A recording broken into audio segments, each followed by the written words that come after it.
There's no feeling more intense than starting over. If you deleted your homework the day before it was due, as I have, or if you left your wallet at home and you have to go back after spending an hour in the commute. If you won some money at the casino and then put all your winnings on red but it came up black. If you got your best shirt dry cleaned before a wedding and then immediately dropped food on it. If you won an argument with a friend and then later discovered that they just returned to their original view. Starting over is harder than starting up. If you're not ready for that, like if you've already had a bad day, then what you're about to go through might be too much. Feel free to go away and come back. I'll be here. Alright, thanks for coming with me on this trip. I'll understand if you have to take a break at any point. Just find a safe place to stop and quit the game. Don't worry, I'll save your progress, always, even your mistakes. This game is a homage to a free game that came out in 2002, titled Sexy Hiking. The author of that game was Jazuo, a mysterious Czech designer who was known at the time as the father of B games.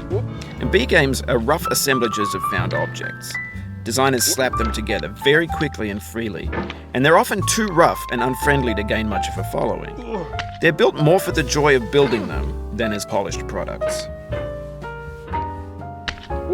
In a certain way, Sexy Hiking is the perfect embodiment of a B game. It's built almost entirely out of found and recycled parts, and it's one of the most unusual and unfriendly games of its time. In it, your task is simply to drag yourself up a mountain with a hammer.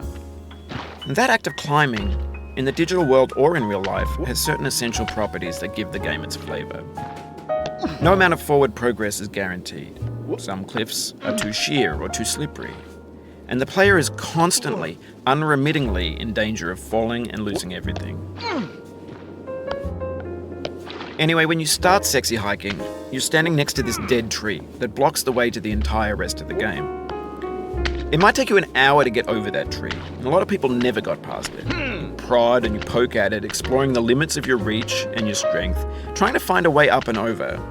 And there's a sense of truth in that lack of compromise. Most obstacles in video game worlds are fake. You can be completely confident in your ability to get through them once you have the correct method or the correct equipment or just by spending enough time. In that sense, every pixelated obstacle in Sexy Hiking is real.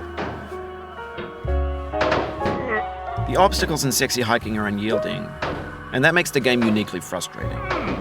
But I'm not sure Jazuo intended to make a frustrating game.